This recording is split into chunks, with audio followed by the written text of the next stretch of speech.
छोटे से गांव में राजू नाम का एक 18 वर्षीय लड़का रहा करता था। राजू अनाथ था। उसकी माँ उसे जन्म देते ही चल बसी और उसके पिता ही उसे पालने के एकमात्र सहारा थे। जब राजू 8 साल का था तो उसके पिता किसी काम से जंगल गए और फिर कभी लौट कर नहीं आए। उसके बाद राजू पूरी तरह अकेला हो गया। राजू गांव की एक टूटी फूटी झोपड़ी में रहता था। उसके घर के पास ही गांव का सरपंच और उसकी पत्नी रहते थे। उनकी अपनी कोई संतान नहीं थी, इसलिए राजू के माता पिता के गुजर जाने के बाद उन्होंने ही राजू को पाला। ये लो राजू बेटा, ये खाना खा लो और अगर कम पड़े तो मुझसे आकर ले लेना। अरे मौसी, मैं कब तक आपके ऊपर बोझ बनकर बैठा रहूंगा? अब तो मुझे शर्म आती है। अरे बेटा, ये तुम कैसी बातें कर रहे हो? अगर तुम हमारे अपने बच्चे नहीं हो तो इसका मतलब थोड़े ना है कि तुम हम पर कोई बोझ हो। आगे से ऐसी बात मत करना।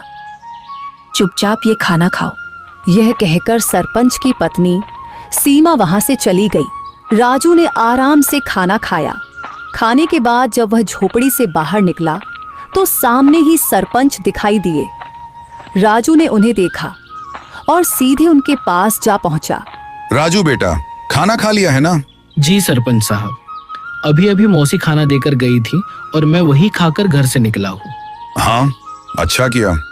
अब तुम बड़े हो गए हो बेटे, अपना ख्याल रखना सीखो। जी सरपंच जी, 8 वर्ष की उम्र से लेकर अब तक आप ही मेरा ख्याल रखते आए हैं, पर अब मुझे शर्म आने लगी है। अब मैं कुछ काम करना चाहता हूँ।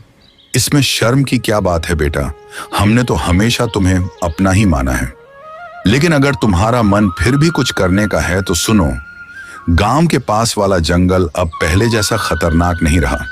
चाहो तो वहां जाकर लकड़ियां काट सकते हो या शहद इकट्ठा कर सकते हो। जी सरपंच जी, मैं कल ही जंगल जाऊंगा। अब समय आ गया है कि मैं अपने लिए और आपके लिए कुछ कर दिखाऊं। अगले दिन राजू एक कुल्हाड़ी लेकर जंगल की ओर चल पड़ा। कुछ ही देर में वह जंगल पहुंच गया। जंगल में कदम रखते ही उसने सोचा, कुछ भी कहो, सरपंच जी ने बचपन से लेकर अब तक मेरी बहुत मदद की है।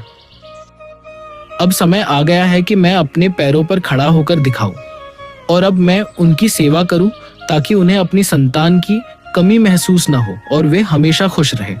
अभी राजू यह सोच ही रहा था कि अचानक उसकी नजर एक कोयल पर पड़ी जो उसे बड़े ध्यान से देख रही थी।